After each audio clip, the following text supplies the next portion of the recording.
ವೀಕ್ಷಕರೇ ನಮಸ್ಕಾರ. ಇಂದಿನ ಆಯುಷ್ಮಾನ್ ಭವ ಕಾರ್ಯಕ್ರಮಕ್ಕೆ ನಿಮಗೆಲ್ಲರಿಗೂ ಸ್ವಾಗತ. ಹೃದಯದಿಂದ ಹೊರಬಿದ್ದಂತಹ ರಕ್ತ ದೇಹದ ಎಲ್ಲಾ ಅಂಗಗಳಿಗೂ ಕೂಡ ಪೂರೈಕೆ ಆಗುತ್ತೆ. ಆದ್ರೆ ಅದು ಯಾವ ರೀತಿ ಪೂರೈಕೆ ಆಗುತ್ತೆ, ಈ ರಕ್ತ ಪರಿಚಲನೆಯ ಮಹತ್ವ ಏನು ಅನ್ನೋದು ನಮ್ಗೆ ಯಾರಿಗೂ ಅಷ್ಟೊಂದು ಗೊತ್ತಿಲ್ಲ. ಈ ಒಂದು ವಿಷಯದ ಕುರಿತಾಗಿ ನಮ್ಗೆ ಮಾಹಿತಿಯನ್ನ ತಿಳಿಸ್ಕೊಡೋದಿಕ್ಕೆ ಆಸ್ಟರ್ RV ಆಸ್ಪತ್ರೆಯ ಡಾಕ್ಟರ್ ದಿವಾಕರ್ ಭಟ್ ಅವರು ಇವತ್ತು ನಮ್ಮ ಜೊತೆಗಿದ್ದಾರೆ. ಬನ್ನಿ ಅವರನ್ನ ಮಾತಾಡಿಸಿ ಈ ವಿಷಯದ ಕುರಿತು ಸಾಕಷ್ಟು ಮಾಹಿತಿಯನ್ನು ತಿಳ್ಕೊಂಡು ಬರೋಣ. ನಮಸ್ಕಾರ ಡಾಕ್ಟ್ರೆ, ಕಾರ್ಯಕ್ರಮಕ್ಕೆ ಸ್ವಾಗತ. ಇವತ್ತಿನ ನಮ್ಮ ವಿಷಯ ಬಂದ್ಬಿಟ್ಟು ರಕ್ತ ಪರಿಚಲನೆ. ಮೊದಲಿಗೆ ಈ ರಕ್ತ ಪರಿಚಲನೆ ಅಂತಂದ್ರೆ ಏನು? ರಕ್ತ ಸಂಚಾರ ದೇಹದಲ್ಲಿ ರಕ್ತ ಅಂದ್ರೆ ಒಂದು ವಾಹಿನಿ. ಅದರಲ್ಲಿ ನಮ್ಗೆ ಬೇಕಾಗುವಂಥದ್ದು ಎರಡು, ಜೀವಕ್ಕೆ ಮುಖ್ಯವಾಗಿ ಬೇಕಾಗುವಂಥದ್ದು ಎರಡು, ಆಕ್ಸಿಜನ್ನು ಮತ್ತೆ ಗ್ಲುಕೋಸ್ ಅಂತ ಹೇಳ್ತೀವಿ. ಆಕ್ಸಿಜನ್ನು ನಮಗೆ ಗಾಳಿಯಿಂದ ಸಿಗುತ್ತೆ, ಆಮ್ಲಜನಕ.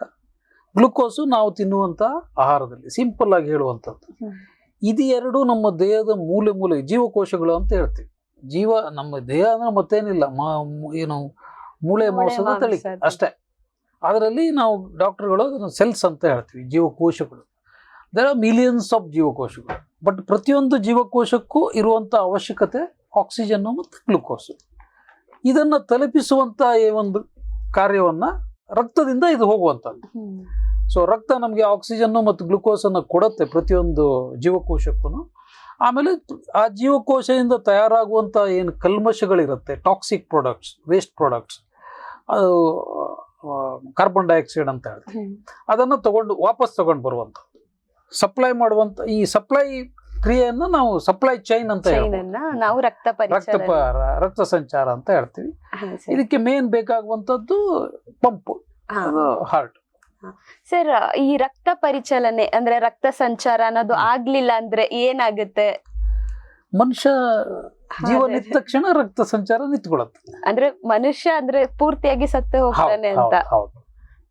ಯಾಕೆಂದ್ರೆ ಪ್ರತಿಯೊಂದು ಜೀವಕೋಶಕ್ಕೂ ಪ್ರತಿಯೊಂದು ಕ್ಷಣಕ್ಕೂ ಇವೆರಡು ಬೇಕೇ ಬೇಕು, ಆಕ್ಸಿಜನ್ ಮತ್ತು ಗ್ಲುಕೋಸ್. ಇಲ್ಲ ಅಂದ್ರೆ ಜೀವ ಇರಲ್ಲ.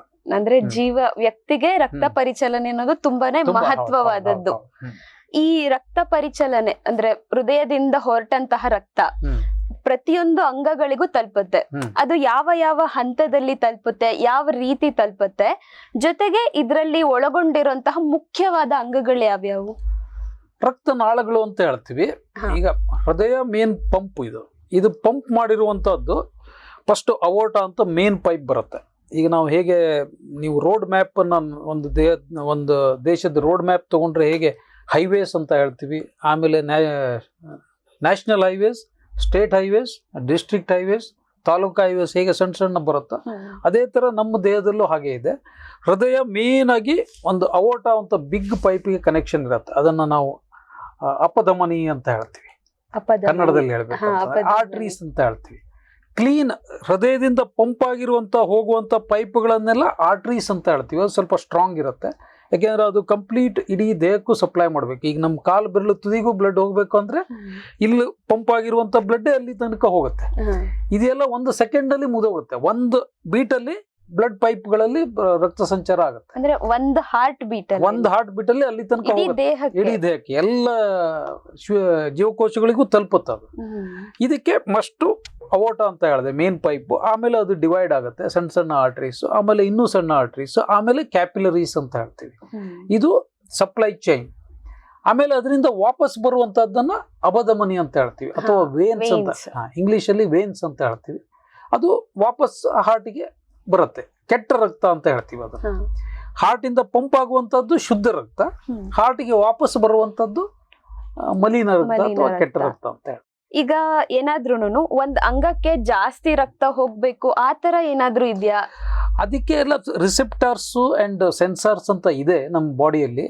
ಈಗ ನಿಮ್ಗೆ ಫಾರ್ ಎಕ್ಸಾಂಪಲ್ ಕಿಡ್ನಿಗೆ ಜಾಸ್ತಿ ಫಿಲ್ಟ್ರೇಷನ್ ಆಗ್ಬೇಕು ಅಂದ್ರೆ ಆ ಟೈಮಲ್ಲಿ ಜಾಸ್ತಿ ಹೋಗುತ್ತೆ. ಅಥವಾ ಈಗ ನೀವು ಊಟ ಮಾಡ್ತೀರಾ, ಊಟ ಮಾಡಿ ಒಂದು next half an hour automatically there will be more blood supply to our stomach. ಯಾಕೆಂದ್ರೆ ಅಲ್ಲಿ ಜೀರ್ಣಕ್ರಿಯೆ ಆಗ್ಬೇಕು. ಇದಕ್ಕೆಲ್ಲ ಸಿಸ್ಟಮ್ಸು, ಸೆನ್ಸರ್ಸು ಎಲ್ಲ ಇದೆ ಅಲ್ಲಿ ನಮ್ಮ ದೇಹದಲ್ಲಿ. ದೇವರು ಅಷ್ಟು ಚೆನ್ನಾಗಿ ಮಾಡಿಟ್ಟಿದ್ದಾನೆ. ನೀವು ರಾತ್ರಿ ಊಟ ಮಾಡಿ ಮನ್ಕೊಂಡ್ಮೇಲೆ ನೆಕ್ಸ್ಟ್ 4-5 ಅವರ್ಸ್ ಹೊಟ್ಟೆಯಲ್ಲಿ ಏನು ಕೆಲಸ ಇರಲ್ಲ, ಆವಾಗ ಅಲ್ಲಿ ಬ್ಲಡ್ ಸಪ್ಲೈ ಜಾಸ್ತಿ ಹೋಗಲ್ಲ. ಅಥವಾ ನೀವು ಮನ್ಕೊಂಡಿರ್ತೀರ, ನಿಮ್ಮ ಕಾಲು ಮತ್ತು ಕೈ ಏನು ಕ್ರಿಯೆ ಇರಲ್ಲ, ಮನ್ಕೊಂಡಿರ ಅಲ್ಲಿ ಆವಾಗ ಜಾಸ್ತಿ ಬ್ಲಡ್ ಸಪ್ಲೈ ಹೋಗಲ್ಲ. ನೀವು ಕೆಲವು ಎಕ್ಸಸೈಸ್ ಮಾಡ್ತಾ ಇರ್ತೀರ, ಎಕ್ಸಸೈಸ್ ಮಾಡ್ತಾ ಇದ್ದಾಗ ನೀವು ರನ್ನಿಂಗ್ ಮಾಡ್ತಾ ಇದ್ರೆ ನಿಮ್ಗೆ ಕಾಲಿಗೆ ಜಾಸ್ತಿ ಬ್ಲಡ್ ಹೋಗುತ್ತೆ. ಇನ್ನೇನೋ ಆಟ ಹ್ಯಾಂಡ್ ಇದರಲ್ಲಿ ರ್ಯಾಕೆಟ್ ಗೇಮ್ ಆಡ್ತಾ ಇದ್ರೆ ಕೈಗೆ ಜಾಸ್ತಿ ಬ್ಲಡ್ ಹೋಗುತ್ತೆ. ಸೊ ಅದೆಲ್ಲ ಆಟೋಮೆಟಿಕ್ ನಮ್ಮ ಒಂದು ಸರಿಯಾಗಿ ಬ್ಲಡ್ ಸರ್ಕ್ಯುಲೇಷನ್ ಹೆಚ್ಚು ಕಡಿಮೆ ಆಗ್ತಾ ಇರುತ್ತೆ. ಈಗ ರಕ್ತ ಹೋಗದೆ ಇರುವಂತಹ ಯಾವ್ದಾದ್ರು ಅಂಗ ಇದೆಯಾ ದೇಹದಲ್ಲಿ, ರಕ್ತ ಸಂಚಾರ ಇಲ್ಲದೆ ಇರೋದು? ಇಲ್ಲ, ಪ್ರತಿಯೊಂದು ದೇಹಕ್ಕೂ ಹೆಚ್ಚು ಕಡಿಮೆ ಇರುತ್ತೆ. ಕೆಲವು ಜಾಗಕ್ಕೆ ಜಾಸ್ತಿ ಹೋಗುತ್ತೆ, ಕೆಲವು ಜಾಗಕ್ಕೆ ಕಡಿಮೆ ಹೋಗುತ್ತೆ. ರಕ್ತ ಸಂಚಾರ ಹೋಗದೆ ಇರೋ ಪಾರ್ಟ್ ಅಂದ್ರೆ ಅದು ಡೆಡ್ ಪಾರ್ಟ್ ಅಂತ ಅರ್ಥ. ನೀವೀಗ ಕಾಲಲ್ಲಿ ಒಬ್ಬನ ಕಾಲು ಕಪ್ಪಾಗ್ಬಿಟ್ಟಿದೆ ಅಂತೆ, ಗ್ಯಾಂಗ್ರೀನ್ ಆಗಿದೆ ಅಂತ ಕೇಳ್ತೀರ, ಅದು ಡೆಡ್ ಪಾರ್ಟ್. ದಟ್ ಮೀನ್ಸ್ ಅಲ್ಲಿ ಬ್ಲಡ್ ಹೋಗ್ತಾ ಇಲ್ಲ. ಸೊ ಬ್ಲಡ್ ಹೋಗದೆ ಇರೋ ಪಾರ್ಟ್ ದೇಹದಲ್ಲಿ ಇದೆ ಅಂದ್ರೆ ಅದು it's A dead part, useless part, and it will cause only trouble. ಅದನ್ನ ಸರ್ಜರಿ ಮಾಡಿ ತೆಗಿಬೇಕಾಗುತ್ತೆ. ಸರ್, ಅಂದ್ರೆ ನಾನ್ ಎಲ್ಲೋ ಓದಿದ್ದು ಈ ಕಾರ್ನಿಯಾಗೆ ಬ್ಲಡ್ ಇಲ್ದೇ ಇರೋದು ಅದೊಂದೇ ಆರ್ಗನ್ ಅಂತ ಹೇಳ್ಬಿಟ್ಟು ಕಣ್ಣಲ್ಲಿ. ಆ ರೀತಿ ನೀವು ಕೇಳಿದ್ರೆ ಈಗ ಉಗುರಿಗೂ ಏನು ಬ್ಲಡ್ ಸಪ್ಲೈ ಇರಲ್ಲ, ಕೂದ್ಲಿಗೂ ಬ್ಲಡ್ ಸಪ್ಲೈ ಇರಲ್ಲ.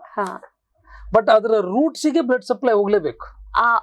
ಅಲ್ಲಿಗೆ ಹೋಗಲ್ಲ, ರೂಟ್ಸ್ ಮಾತ್ರ ರೀಚ್ ಆಗುತ್ತೆ. ಅವನ್ನೆಲ್ಲ ಪರ್ಮಿಯೇಷನ್ ಅಂತ ಹೇಳ್ತೀವಿ. ಈಗ ಕಾರ್ನಿಯಾಗೆ ಇಟ್ ಇಸ್ ಎವಾಸ್ಕ್ಯುಲರ್ ಸ್ಟ್ರಕ್ಚರ್ ಅಂತ ಹೇಳ್ತೀವಿ. ಅದ್ರ ಒಳಗಡೆ ಬ್ಲಡ್ ಫ್ಲೋ ಇರಲ್ಲ. ಬಟ್ ಆ ಕಾರ್ನಿಯಾದ ಹಿಂದ್ಗಡೆ ನಿಮಗೆ there is no blood film, cornea will not survive. ಹಾಗೆ ನೋಡಿದ್ರೆ ಈಗ ನಮ್ಮ ಕೂದಲು ನಿರ್ಜೀವ ಇದೆ. ಈಗ ನೀವು ಅದನ್ನ ಕಟ್ ಮಾಡಿ ನಿಮ್ಗೆ ನೋವಾಗಲ್ಲ. ಹಾಗೆ ಉಗುರನ್ನ ನೀವು ಕಟ್ ಮಾಡಿ ನೋವಾಗಲ್ಲ. ಬಟ್ ಅದು ಉಗುರನ್ನ ನೇಲ್ ಬೆಡ್ ಅಂತ ಹೇಳ್ತೀವಲ್ಲ, ಅದಕ್ಕೆ ಬ್ಲಡ್ ಸಪ್ಲೈ ಇರಲೇಬೇಕು. ಅಲ್ಲಿ ಬ್ಲಡ್ ಸಪ್ಲೈ ಇರುತ್ತೆ, ಆದ್ರೆ ಈ ಎಂಡ್ ಗಳಿಗೆ ಮಾತ್ರ ಇರೋದಿಲ್ಲ ಅಷ್ಟೇನೆ. ಸರ್, ಇವಾಗ ಒಂದು ಸರಿ ಪಂಪ್ ಆಗಿ ಹೊರಗಡೆ ಹೋದಂತಹ ರಕ್ತ ವಾಪಸ್ ಬರೋದಕ್ಕೆ ಎಷ್ಟು ಸಮಯವನ್ನ ತಗೊಳುತ್ತೆ? ಒಂದ್ ಸೆಕೆಂಡ್ ಅಷ್ಟೇ. ಒಂದು ಸೈಕಲ್ ಅಂತ ಹೇಳ್ತೀವಿ ಅದನ್ನ.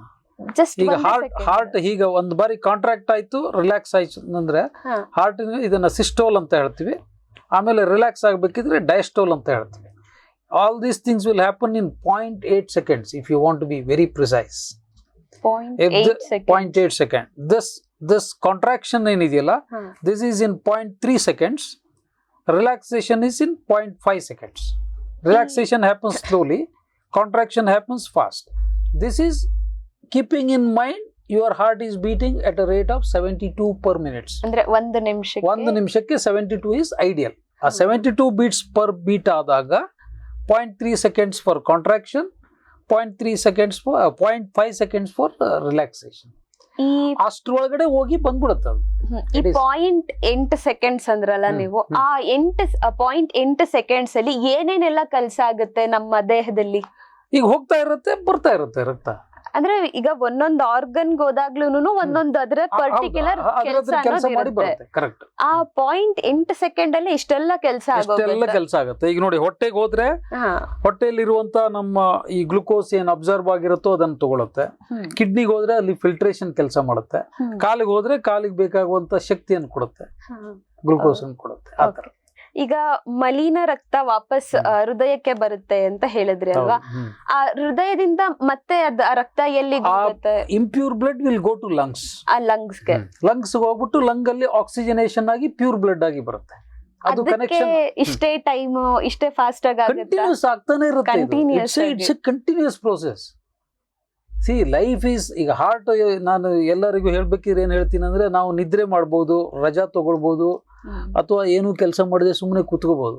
ಬಟ್ ಹೃದಯ, ಲಂಗ್ಸು ಮತ್ತೆ ಈ ರಕ್ತ ಸಂಚಾರ ಏನಿದೆಯಲ್ಲ, it's A on going process. ಇದಕ್ಕೆ 1 ಸೆಕೆಂಡ್ ರೆಸ್ಟ್ ಇಲ್ಲ. ನಿಮ್ದು ಹಾರ್ಟ್ 3 ನಿಮಿಷ ರೆಸ್ಟ್ ಮಾಡಿದ್ರೆ ನಾವು ಇರಲ್ಲ ಇಲ್ಲಿ.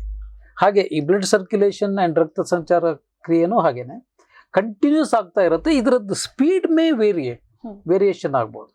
ಈಗ ನಮ್ದು ಹಾರ್ಟ್ ಬೀಟ್ ಆಗೋನು ನಾವು ರೆಸ್ಟಿಂಗ್ ಅಲ್ಲಿ 70 beats ಇದ್ರೆ, ಸ್ವಲ್ಪ ನೀವು ಈಗ ಮಾತಾಡ್ತಾ ಇದ್ದಾಗ ಅಥವಾ ಇನ್ನೇನು ಕೆಲಸ ಮಾಡ್ತಾ ಇದ್ದಾಗ ಅಥವಾ ಇನ್ಯಾರ ಹತ್ರ ನಾವು ಆರ್ಗ್ಯುಮೆಂಟ್ ಮಾಡ್ತಾ ಇದ್ದಾಗ ಹಾರ್ಟ್ ರೇಟ್ ಜಾಸ್ತಿ ಆಗ್ಬೋದು. Otherwise it's a continuous process. ಈಗ ಹಾರ್ಟ್ ರೇಟ್ ಜಾಸ್ತಿ ಆಗುತ್ತೆ ಅಂದ್ರಿ ಅಲ್ವಾ? ಈ ಹಾರ್ಟ್ ರೇಟ್ ಜಾಸ್ತಿ ಆದಾಗ ಏನಾದ್ರೂ ಫಾಸ್ಟ್ ಆಗಿ ಸರ್ಕ್ಯುಲೇಷನ್ ಆಗುತ್ತೆ?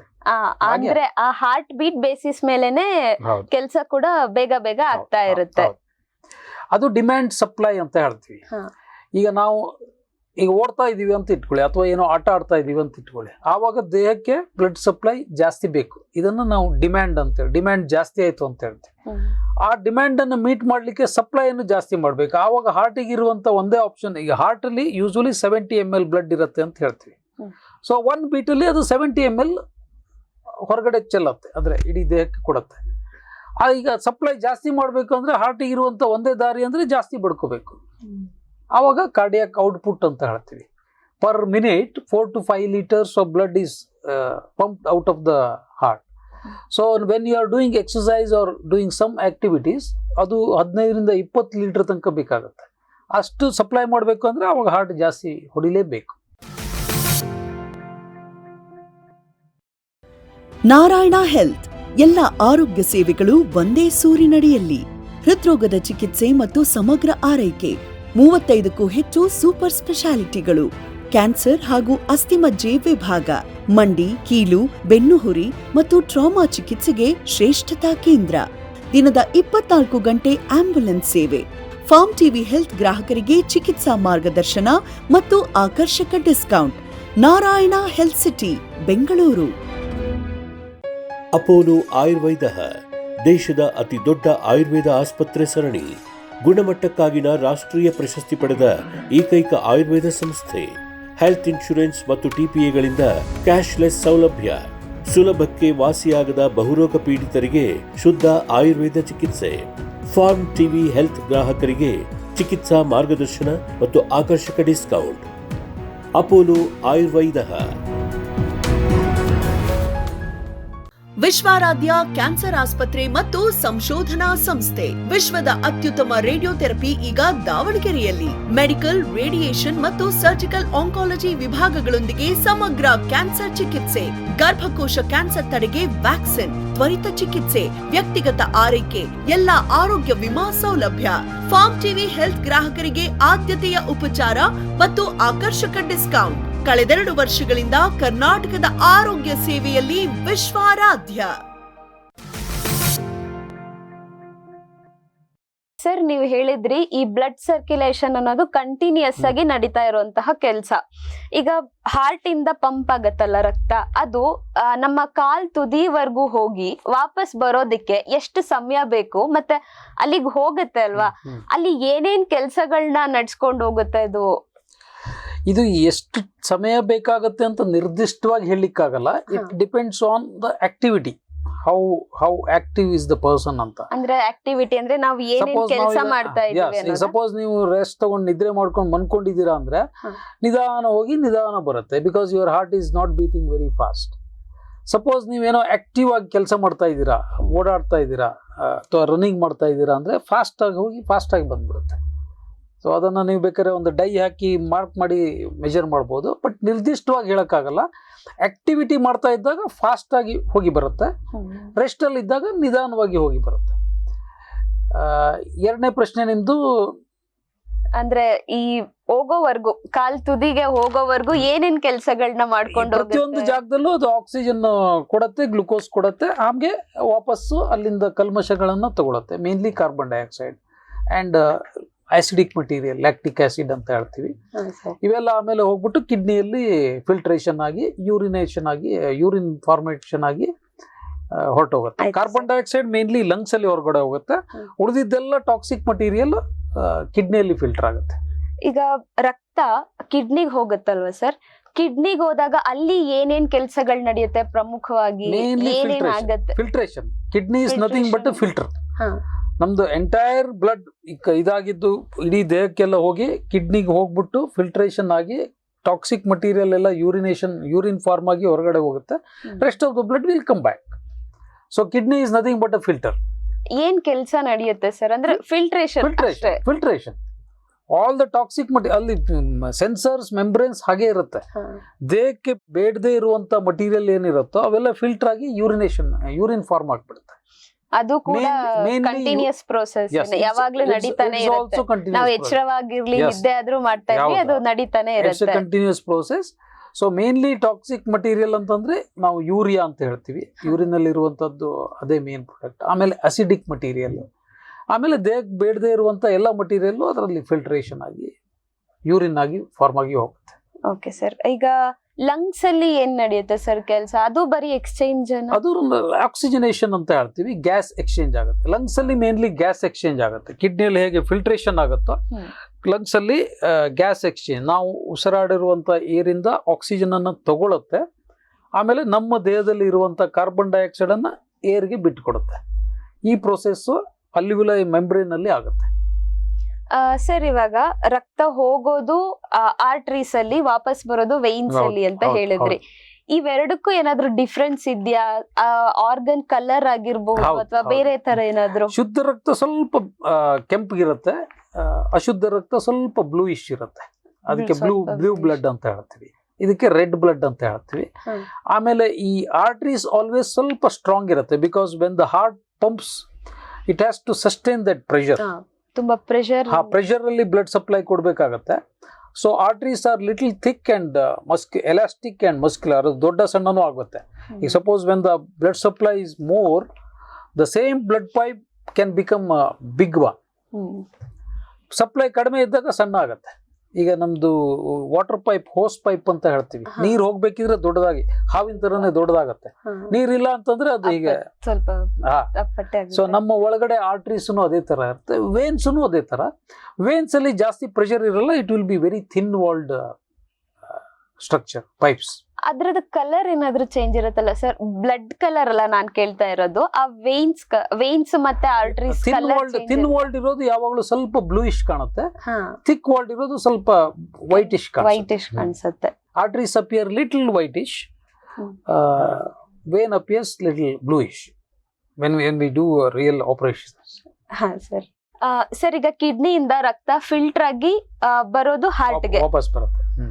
ಅದಾದ್ಮೇಲೆ ಫಿಲ್ಟರ್ ಆಗಿದ್ದ ರಕ್ತ ಆಮೇಲೆ ಹೋಗೋದು ಲಂಗ್ಸ್ಗ? ಲಂಗ್ಸ್ಗೆ ಪ್ಲಸ್ ಇಡೀ ದೇಹಕ್ಕೆ ಹೋಗುವಂತ ಬ್ಲಡ್ 50-50%. ಈಗ ಹಾರ್ಟ್ ಇಂದ ಇಜೆಕ್ಟ್ ಆಗ್ಬೇಕ್ರೆ 2 ಪೈಪ್ ಇರುತ್ತೆ, left heart and write heart ಅಂತ ಹೇಳ್ತೀವಿ. ಲೆಫ್ಟ್ ಹಾರ್ಟ್ ಅಲ್ಲಿ ಶುದ್ಧ ರಕ್ತ ಇರುತ್ತೆ, ರೈಟ್ ಹಾರ್ಟ್ ಅಲ್ಲಿ ಈಗ ನಮ್ಮ ಇಡೀ ದೇಹದಿಂದ ಬರುವಂತ ಕಲ್ಮಶ, ಇಂಪ್ಯೂರ್ ಬ್ಲಡ್ ಬಂದು ರೈಟ್ ಹಾರ್ಟ್ಗೆ ಬರುತ್ತೆ. ರೈಟ್ ಹಾರ್ಟ್ ಇಂದ ಆಗಿರುವಂತ ಬ್ಲಡ್ ಪಂಪ್ ಆಗಿರೋದು ಎಲ್ಲವೂ ಲಂಗ್ಸ್ಗೆ ಹೋಗುತ್ತೆ. ಲಂಗ್ಸ್ ಅಲ್ಲಿ ಆಕ್ಸಿಜನೇಷನ್ ಆಗ್ಬಿಟ್ಟು ಅದು ಶುದ್ಧ ರಕ್ತ ಆಗುತ್ತೆ. Lungs is the place where ಅಶುದ್ಧ ರಕ್ತ impure blood will become pure blood. ಆ ಪ್ಯೂರ್ ಬ್ಲಡ್ ಲೆಫ್ಟ್ ಹಾರ್ಟ್ಗೆ ಬರುತ್ತೆ, ಲೆಫ್ಟ್ ಹಾರ್ಟ್ ಇಂದ ಎಜೆಕ್ಟ್ ಆಗಿದ್ದು ಇಡೀ ದೇಹಕ್ಕೆ ಹೋಗುತ್ತೆ. So in a way you can tell 50% of the blood goes to, in one beat ಅಲ್ಲಿ 50% of the blood goes to lungs, 50% of the blood goes to entire ಬಾಡಿಗೆ. Okay sir, ಈಗ ನನ್ನ ತಲೆಯಲ್ಲಿ ಒಂದು ಪ್ರಶ್ನೆ ಏನ್ ಮೂಡುತ್ತಂದ್ರೆ, ಈಗ ನಾವು ಏನಾದ್ರೂ ಕೈ ಅಥವಾ ಏನಾದ್ರೂ ಕಟ್ಟಾಗತ್ತೆ ಅಂತ ಅನ್ಕೊಳ್ಳಿ, ಒಂದ್ ಗಾಯ ಆಗಿ ರಕ್ತ ಬರ್ತಾ ಇರುತ್ತೆ, ಅವಾಗ ಈ ರಕ್ತ ಬರ್ತಿರುತ್ತೆ, ಮುಂದಕ್ಕೆ ರಕ್ತ ಹೋಗ್ತಾ ಇರುತ್ತಾ ಅಥವಾ ಏನ್ ಸ್ಟಾಪ್ ಆಗಿರುತ್ತಾ? ಈಗ ನಮ್ದು ಇಡೀ ದೇಹದಲ್ಲಿ ಒಂದೇ ರೋಡ್ ಮೇಲೆ ಡಿಪೆಂಡ್ ಆಗಿರಲ್ಲ, ಅದಕ್ಕೆ ಕೊಲಾಟ್ರಲ್ ಸರ್ಕ್ಯುಲೇಷನ್ ಅಂತ ಹೇಳ್ತೀವಿ. ಈಗ ನಿಮ್ಗೆ ಈ ಬೆರಳಿಗೆ ಇಲ್ಲಿ ನಿಮ್ಗೆ ಕಟ್ ಆಯ್ತು ಅಂದ್ರೆ ಇಡೀ ಬೆರಳಿಗೆ ರಕ್ತ ಹೋಗಲ್ಲ, ಇದು ಬೆರಳು ಗ್ಯಾಂಗ್ರೀನ್ ಆಗುತ್ತೆ ಅಂತ ಆತರ ಏನಿಲ್ಲ. ಬೇರೆ ಕಡೆಯಿಂದ ಎಲ್ಲ ಬ್ಲಡ್ ಸರ್ಕ್ಯುಲೇಷನ್ ಇರುತ್ತೆ. ಈಗ ರಕ್ತ ಹೆಪ್ಪುಗೊಟ್ಟೋದು, ಗಂಟಾಗೋದು ಅಂತ ಹೇಳೋದ್ ಕೇಳಿರ್ತೀವಿ. ಆ ಗಂಟಾಗೋದು ಅಂದ್ರೆ ಏನು? ಅದು ಯಾಕೆಂದ್ರೆ ಆ ಗಂಟಾದ್ಮೇಲೆ ಮುಂದಕ್ಕೆ ರಕ್ತ ಹೋಗಲ್ವಾ? ಆತರ ಏನಿಲ್ಲ, ಅದು ಪ್ರೊಟೆಕ್ಟಿವ್ ಮೆಕ್ಯಾನಿಸಮ್. ಈಗ ನಮ್ಗೆ ಏನಾದ್ರು ಒಂದು ಕಟ್ ಆಯ್ತು ಅಂತಂದ್ರೆ, ಈಗ ನಮ್ದು ರಕ್ತ ಕ್ಲಾಟ್ ಆಗಿಲ್ಲ ಅಂತಂದ್ರೆ ರಕ್ತಸ್ರಾವ ಆಗ್ತಾನೆ ಇರುತ್ತೆ, ಸ್ಟಾಪೇ ಆಗಲ್ಲ. ಅದಕ್ಕೋಸ್ಕರ ಪ್ರೊಟೆಕ್ಟಿವ್ ಮೆಕ್ಯಾನಿಸಮ್ ಅಲ್ಲಿ ಪ್ಲೇಟ್ಲೆಟ್ಸ್ ಅಂಡ್ ರಕ್ತನಾಳಗಳೆಲ್ಲ ಸಣ್ಣ ಆಗ್ಬಿಟ್ಟು ಪ್ಲೇಟ್ಲೆಟ್ಸ್ ಬಂದು ಪ್ಲಗ್ ಮಾಡಿ ಬ್ಲೀಡಿಂಗ್ ಕ್ರಿಯೆಯನ್ನ ನಿಲ್ಲಿಸುತ್ತೆ, ರಕ್ತಸ್ರಾವನ್ನ ನಿಲ್ಲಿಸುತ್ತೆ. ಇದೊಂದು ಪ್ರೊಟೆಕ್ಟಿವ್ ಮೆಕ್ಯಾನಿಸಮ್. ಸೊ ಅದರಿಂದ ಮುಂದ್ಗಡೆ ಹೋಗೋ ಬ್ಲಡ್ ಸಪ್ಲೈ ಸ್ಟಾಪ್ ಆಗುತ್ತೆ ಅಂತಿಲ್ಲ, ಆ ಜಾಗದಲ್ಲಿ ಬ್ಲಡ್ ದೇಹದಿಂದ ಹೊರಗಡೆ ಬರುವಂತ ಕ್ರಿಯೆಯನ್ನ ನಿಲ್ಲಿಸುತ್ತೆ, ರಕ್ತಸ್ರಾವನ್ನ ನಿಲ್ಲಿಸುತ್ತೆ. ಆದ್ರೆ ಬೇರೆ ನಾಳಗಳ ಮೂಲಕ ಹೋಗ್ತಾ ಅದು ಉಳಿದಿದ್ದೆಲ್ಲ ನಡೀತಾನೆ ಇರುತ್ತೆ. ಡಾಕ್ಟ್ರೆ, ಒಂದು ಕೊನೆ ಪ್ರಶ್ನೆ, ಈ ನಮ್ಮ ದೇಹದಲ್ಲಿ BP ಹೆಚ್ಚು ಕಡಿಮೆ ಆಗೋದಕ್ಕೂ ಈ ರಕ್ತನಾಳಿಗಳಿಗೂ ಏನಾದ್ರೂ ಸಂಬಂಧ ಇದೆಯಾ?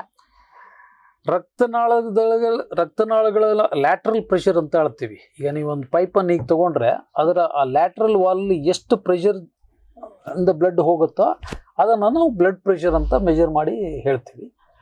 ತುಂಬಾ ಪ್ರೆಷರ್ ಇದ್ರೆ ಇದು ಒಳ್ಳೆಯದಲ್ಲ, ಯಾಕೆಂದ್ರೆ ರಕ್ತನಾಳಗಳು ಬೇಗ ಟೈಟ್ ಆಗುತ್ತೆ, ಪ್ಲಸ್ ಹಾರ್ಡ್ ಆಗುತ್ತೆ. ಅದು that will not last long. So ಒಂದು ಮನುಷ್ಯನಿಗೆ ಬ್ಲಡ್ ಪ್ರೆಷರ್ 5 ರಿಂದ 10 ವರ್ಷ ಜಾಸ್ತಿ ಇದೆ ಅಂತಂದ್ರೆ ಅವನ ಕಿಡ್ನಿಯಲ್ಲಿರುವ ರಕ್ತನಾಳಗಳಿಗೆ ಡ್ಯಾಮೇಜ್ ಆಗುತ್ತೆ, ಕಣ್ಣಿಗೆ ಹೋಗುವಂಥ ರಕ್ತನಾಳಗಳು ಡ್ಯಾಮೇಜ್ ಆಗುತ್ತೆ, ಕಾಲಿಗೆ ಹೋಗುವಂಥ ಡ್ಯಾಮೇಜ್ ಆಗುತ್ತೆ, ಪ್ಲಸ್ ಹಾರ್ಟಿಗೆ it's a extra work. Blood pressure ಅಂತಂದ್ರೆ it's a resistance through which heart has to pump. ಈ ಬ್ಲಡ್ ಪೈಪ್ಗಳಲ್ಲಿ ಪ್ರೆಷರ್ ಜಾಸ್ತಿ ಇದೆ ಅಂತಂದ್ರೆ ಹಾರ್ಟ್ ಪಂಪ್ ಮಾಡಿದಾಗ ಆ ಪ್ರೆಷರ್ ಅನ್ನು ದಾಟಿ ಹೋಗ್ಬೇಕು ಬ್ಲಡ್, ಅವಾಗ heart has to do more work, ಅವಾಗ ಹಾರ್ಟ್ ಬೇಗ ಫೇಲ್ ಆಗುತ್ತೆ. ಹಾಗಾಗಿ ಬ್ಲಡ್ ಪ್ರೆಷರ್ ಜಾಸ್ತಿ ಇರೋದು ಒಳ್ಳೇದಲ್ಲ. ಜಾಸ್ತಿ ಇತ್ತು ಅಂತಂದ್ರೆ ಅದನ್ನ ಔಷಧಿ ಕೊಟ್ಟು ಕಡಿಮೆ ಮಾಡ್ಕೋಬೇಕು. ನಾನು ಅವಾಗ್ಲೇ ನಿಮ್ಮನ್ನ ಕೇಳ್ದೆ ಅಲ್ವಾ ಸರ್, ಬ್ಲಡ್ ಕ್ಲಾಟ್ ಆಗೋದು ಅಂತೇಳಿ. ಅಂದ್ರೆ ನಾನ್ ಕೇಳಿದ್ದೆ ಏನಂದ್ರೆ, ಈಗ ರಕ್ತ ಬರ್ಬೇಕಾದ್ರೆ ಬ್ಲಡ್ ಕ್ಲಾಟ್ ಆಗೋದಲ್ಲ, ಈಗ ನಮ್ಮ ಕೈಯಲ್ಲಿ ಏನಾದ್ರೂ ಇಲ್ಲಿ ಗಂಟುಗಳಾದ್ರೆ ರಕ್ತ ಹೆಪ್ಪುಗಟ್ಟಿದೆ ಅಂತೆಲ್ಲ ಹೇಳ್ತಾರೆ ಅಲ್ವಾ, ಗಟ್ಟಿ ಇರೋ ಜಾಗದಲ್ಲಿ, ಅದಕ್ಕೂ ನಾಳಗಳಿಗೂ ಏನ್ ಸಂಬಂಧ? ಅದು ಒಳಗಡೆನೆ ರಕ್ತಸ್ರಾವಾಗಿ ರಕ್ತ ಕ್ಲಾಟ್ ಆಗಿರೋದು, ಅದನ್ನ ಹೆಮಟೋಮಾ ಅಂತ ಹೇಳ್ತೀವಿ. ನೀವೇನ್ ಗಂಟು ಅಂತ ಅಂದ್ರಲ್ಲ, ಅದು ಒಳಗಡೆ. ಈಗ ಸಪೋಸ್ ಇಲ್ಲಿ ಒಂದು ಹಿಂಗ್ ಹೊಡೆತ ಬಿತ್ತು ಅಂದ್ರೆ ಒಳಗಡೆ ಸ್ವಲ್ಪ ರಕ್ತನಾಳ ಏನೋ ಒಂದು ಡ್ಯಾಮೇಜ್ ಆಗಿ ಚರ್ಮದ ಒಳಗಡೆನೆ ರಕ್ತ ಹೆಪ್ಪುಗಟ್ಟಿರತ್ತೆ, ಅದನ್ನ ನಾವು ಹೆಮಟೋಮಾ ಅಥವಾ ಗಂಟೆ ಅಂತ ಹೇಳ್ತೀವಿ. ಅಲ್ಲ ಆಗಿರೋ ಡ್ಯಾಮೇಜ್ ಅನ್ನ ದೇಹನೇ ರಿಕವರ್ ಮಾಡುತ್ತೆ. ಅದಕ್ಕೆಲ್ಲ ಮೋಸ್ಟ್ ಆಫ್ ದ ಟೈಮ್ ಏನು ಟ್ರೀಟ್ಮೆಂಟ್ ಬೇಕಾಗಲ್ಲ. Time is the answer. Body will do a corrective job. Okay sir, ಈ ರಕ್ತನಾಳಗಳ ಕುರಿತು ಹಲವಾರು ಪ್ರಶ್ನೆಗಳಿಗೆ ನೀವು ತುಂಬಾ ವಿವರವಾಗಿ ನಮ್ಗೆ ತಿಳಿಸ್ಕೊಟ್ರಿ. ನಿಮ್ಗೆ ನನ್ನ ಪರವಾಗಿ ಹಾಗೂ ವಾಹಿನಿಯ ಪರವಾಗಿ ಧನ್ಯವಾದಗಳು ಸರ್. ನೋಡಿದ್ರಲ್ಲ ವೀಕ್ಷಕರೇ, ಡಾಕ್ಟರ್ ದಿವಾಕರ್ ಭಟ್ ಅವರು ರಕ್ತ ಪರಿಚಲನೆಯ ಕುರಿತು ಸಾಕಷ್ಟು ವಿಷಯನ ನಮ್ಗೆ ಇವತ್ತು ತಿಳಿಸ್ಕೊಟ್ಟಿದ್ದಾರೆ. ಮತ್ತೆ ಇನ್ನೊಂದು ಕಂತಿನಲ್ಲಿ ಮತ್ತೊಬ್ಬ ತಜ್ಞ ವೈದ್ಯರ ಜೊತೆಗೆ ಚರ್ಚೆ ಮಾಡೋಣ ಆರೋಗ್ಯದ ಕುರಿತು ಅಂತ ಹೇಳ್ತಾ ಇಂದಿನ ಕಾರ್ಯಕ್ರಮವನ್ನ ಇಲ್ಲಿಗೆ ಮುಗಿಸ್ತಾ ಇದ್ದೀವಿ. ನಮಸ್ಕಾರ.